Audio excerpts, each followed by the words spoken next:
I will tell you a story that I have never told openly before. Almost everybody said to me, you must be out of your mind. That's not possible. You're looking for external validation for people who are struggling also to believe in themselves. What else can you do again next year?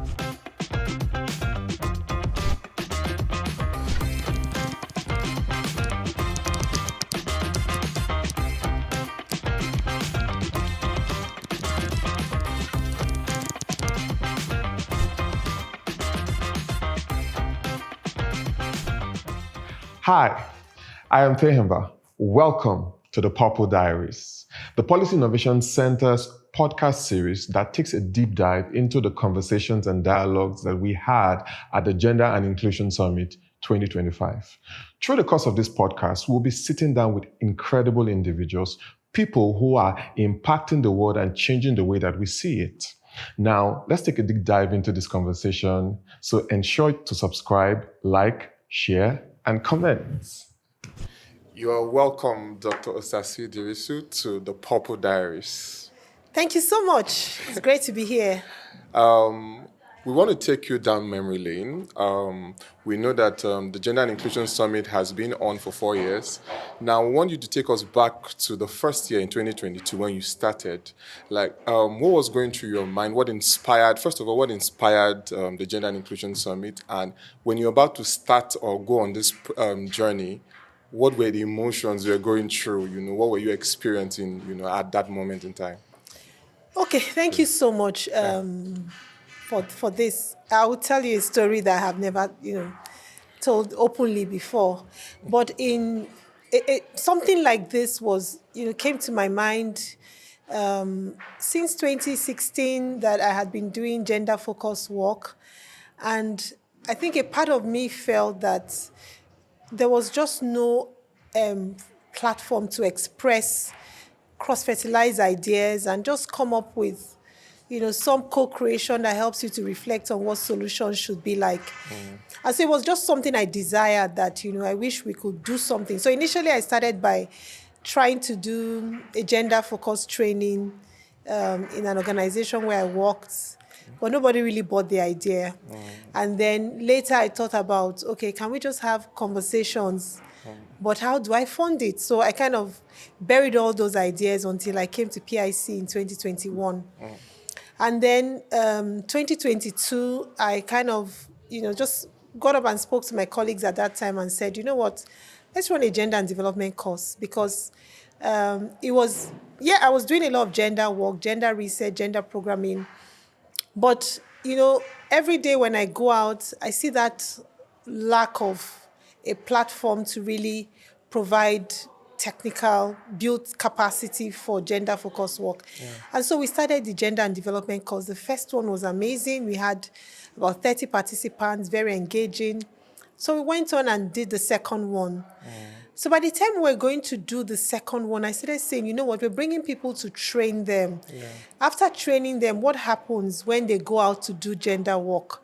There has to be an opportunity for them to come together and discuss and share ideas. So initially what I was thinking about was maybe networking within people who had gone through our course. But my light bulb moment came in June 2022 when they were preparing for the Nigerian Economic Summit. So the Policy Innovation Center that I proudly work for is an affiliate organization of the Nigerian Economic Summit Group. And at that time, we were preparing for the Nigerian Economic Summit. And I remember the first time I saw the sort of draft agenda, I kind of said, because I was very excited, I was like, oh, that's a wonderful platform. So we can take some sections of the summit and have this gender-focused conversation. Yeah. But when I looked at the agenda, I was like, no, it's not going to fit in here. And that was when the thought came to my mind that when you've always wanted something focused, why not a gender summit? So I got up and told a couple of people, in the office that day that let's do a gender summit. And almost everybody said to me, you must be out of your mind. That's not possible. Where are you going to get the money to do it? And I said, we'll find the money. But, that will find the money. When you just saying some things to just encourage yourself that you find the money. I said, don't worry, you find the money. So a few days later, I called my partner in progress, Kemi Omole, shouting out to her. And I said, Kemi, let's write a concept note for a gender summit. And so we wrote the concept note. And after I wrote the beautiful concept note, I went there to my then CEO then, Mr. Jayola, and I said, this is something that, I think we should do. And he said, oh, it's a really beautiful idea. Wow. If you can get the money to do it, go ahead. And I was like, that's the problem. How do I get the money? So at that point, it occurred to me that there'll have to be someone who believes, who can take the chance to believe in us. Awesome. So I kind of I started speaking to people about the idea. And of course, I give him the credit. Dr. Tayo Aduloju kind of looked at me and said, let's do it. Let's find the money. Wow. And we worked together, had some meetings, and then we had the green light, from the foundation at that time that we'll put down the seed money. But even before that conversation happened, I kind of went to Transcorp to find out how much it costs to do the summit in maybe like a Lagos or Shunhall. I mean, that's 200 people. Yeah. If we can get 10 million naira, do something small, do it from like 10 to 1, so you only have to give them tea break, that sort of thing. Then at least we can do something, a 3-hour summit. That was my plan, 3-hour summit. And then, we got the seed money, and I said, you know what, let's put it online. Wow. And then when we put it online, I started getting calls. We wrote letters, and then people started calling, oh, want to host a session. And before we knew what was happening, from booking Lagos or Shunhall, we found ourselves in the Congress Hall. Wow.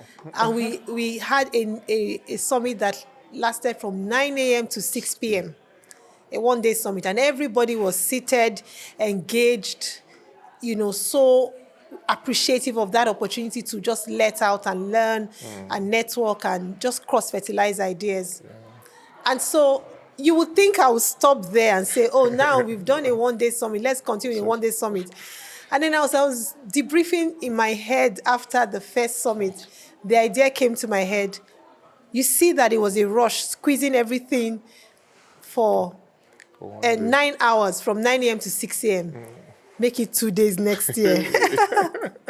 And it was at that point I said, Osasuyi, you've really gone. You've really gone.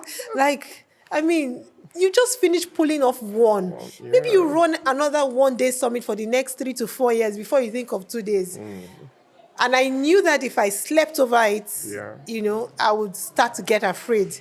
So I went straight to Mr. Jayola again, my CEO at that time.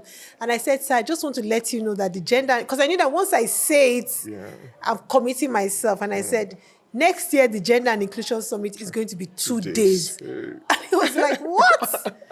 And here we are. This is the 4th year. It's unbelievable because every year that we've pulled off the summit, I mean, I remember somebody asking me in 2022 that this was out of this world. What else can you do again next year? Wow. But 2023 came and we did a lot of amazing things. And then we were like, oh, this is so wonderful. And then 2024 came and I really thought that it couldn't be better than it was in 2024. But I mean, you agree with me that what we just witnessed, over the past 2 days was nothing short of amazing. So I'm encouraged now. I think when you do it afraid for the first couple of years, you now get a lot bolder to just go out there, face the fear, and just fly. True. So 4 years down the line, we're here at, we've just concluded, the 4th Gender and Inclusion Summit. How does it feel? I'm overwhelmed with emotions for many reasons. One, I mean, it's one thing to organize an event, and then it's another to have people who believe so much. We couldn't even keep the registration open for more than 2 weeks. We were maxed out. Yesterday, we gave out about 1,500 tags, registration tags. So we had 1,500 people yesterday. And we still had well over 1,200 today. Yeah. But it wasn't just the numbers, it was the quality of the engagement, the quality of the conversations, the energy, the drive to network, to have conversations, to put yourself out there, the abstract applications. This year we had an innovation pitch for the first time. Yeah. And, we had 420 applications from all over the world. People just trying to pitch their ideas and, work something out. So it's been really, really amazing.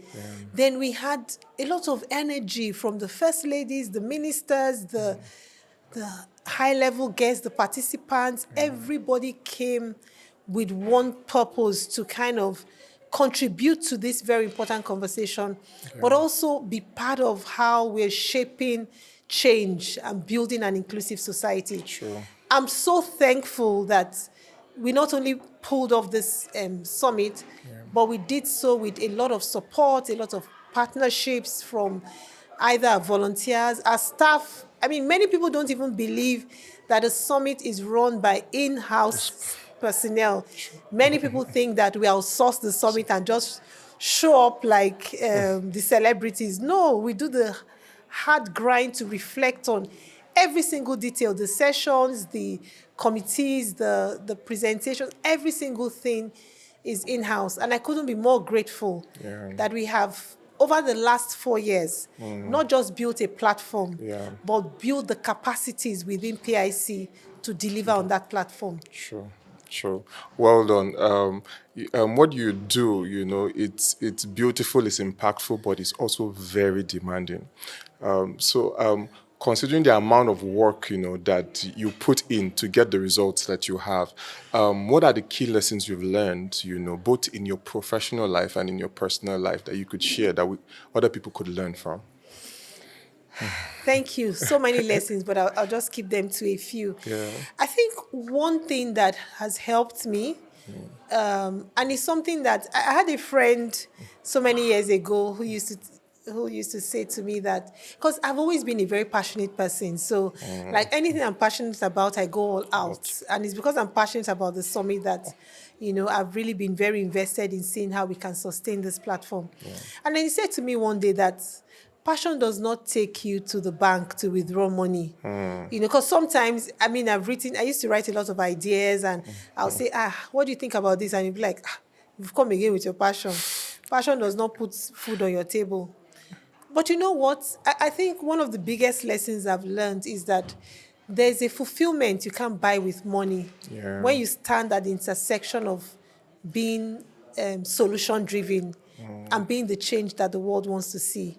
So yes, maybe passion has not still put food on my table, but if through this passion, a lot of other people have food on their table, then I'm happy. So I think one of the things I've learned is to follow my heart. There's a very interesting quote that I love has really helped to define me. And it says something like, run with your legs to be fast. Run with your mind to be even faster. But run with your heart to be unstoppable. So I think running with my heart is the first lesson. When I have this strong passion and understanding that, that heartfelt understanding that there's something transformational that will come out of a venture, I go all out. And that has always made me unstoppable in areas where I tend to just go that extra mile to put my heart into it. So I think it's think with your heart to be my first lesson. And then my second lesson will be a focused person. Because you will never, people think that when people see the glitz and glamour of success, they kind of come and say, oh my God, you guys are doing so well, so proud of you. And I think that is all the nice pictures. Oh, you're looking so beautiful. But there's a lot that goes into being focused. There's a lot that goes into not losing, that laser focused understanding of your path, your journey, not defining yourself, not being distracted by, some people are doing it this way, others are doing it this way, or sometimes discouraged. This year has come with a lot of funding cuts. And a couple of people called me and said, are you guys able to pull up Gender Summit this year? Will you even have any partners? that will believe enough in you to put the little resources they have into your work. Yeah. And just being laser focused, I reflected on some of those things and I said, no, your eye on the goal. Yeah. GS25 must be reality. So the first one is think with your heart. The second one is be focused. And let me just share one final one. Yeah. And that final one will be whatever you do, Yeah. know that you do not need external validation to thrive. True. So many times we rely on external validation. Yeah. Who is going to validate this idea? Who is going to believe in me? Oh, I need someone to believe in me. Oh, nobody believes in me, so I can't achieve anything. Yeah. But you see, external validation, you're looking for external validation for people who are struggling also to believe in themselves. Yeah. So if someone says to you that, oh, guy, you won't run this thing, you can't run this thing, you can't do it. Yeah. The guy himself cannot do anything. True. But that's the person you're relying on for the encouragement or otherwise to make a decision about something that can be transformational. True. So I think my third lesson has been really not relying on external validation. True. Sometimes people call me crazy, daring, how do you want to do this thing? But if I really believe in my heart that this is something that is doable, Yeah. I'm not driven by how other people think or measure me. People have said a lot of things about me in the past based on their limited understanding of who I am. Yeah. But believing in myself has kept me on track and helped me to focus on going the extra mile to achieve my dreams. Awesome, awesome. So one last question I have. Now, the work you do at the Policy Innovation Center and what you do with the Gender and Inclusion Summit revolves around inclusive development. Now, I know there are so many things, that can be done, to help us have a more inclusive society. But if you're going to pick one core thing, and speak on, what would that thing be, that we need, to have an inclusive society? I think it will start from a real mindset shift. And the reason why I'm picking a mindset shift is that inclusion, first of all, is a social justice issue. Like, it's not a good to have or it might have. Yeah. It is social justice. It's people have the right to access to the basic necessities of life as citizens of Nigeria, as citizens of a country, as members of a community, right? Yeah. But many times, it's that mindset that it is a favor to include people. Or I'm doing you, a favor. I'm going the extra mile to include you in this. It's that mindset that limits us. And you will see that in a lot of tokenistic initiatives that we see around us, where someone says, I gave them a bag of rice, I gave them wheelbarrows, I gave them sewing machines, I built a vocational training center for them. No, you didn't do it for them. It's their right to have access to this. Yeah. So if there are reasons in society where those basics, I know that it can't be perfect, right? Yes. But if for any reason those basic necessities for the average citizens cannot be met, and we are having a conversation about that collective understanding that inclusion is imperative, then it helps us. That's the starting point. Because what if you're doing a favor? Say, I'm not interested. I don't have to include you. I'm including you. I'm doing you a favor. Yeah. So if I don't include you, nothing spoil, right? So that first mindset shift that helps us as society, and I don't just mean government, I mean employers of labor, Yeah. parents in the home, government, of course, stakeholders, private sector, businesses. Yeah. If we all have that collective, religious institutions, traditional institutions, if we all have that collective understanding that inclusion is a social justice issue and is something that we should advance, knowing that society is incomplete without inclusivity, then we can come to the drawing board and now discuss on how we allocate resources. Yeah. Because if I don't feel that, if I feel I'm doing you a favor, I'm not going to allocate resources to help you if I don't feel like. True. If I build a borehole in that community, I'm doing them a favor. If I don't build them a borehole, but what if I now change that mindset to see that it's their right to have access to basic water. Yeah. Then, if we are allocating resources for water or building projects or painting a new office or something, we can make that sacrifice knowing that resource allocation, gender responsive budgeting, all those conversations are important for ensuring that we can center inclusion right in the middle of how we design for development. Sure. Thank you so much. It was such an honor to have you on the Purple Diaries. Thank you. I enjoyed myself. And we're looking forward to seeing you again. Yeah. Thank you Thank you so much. All right.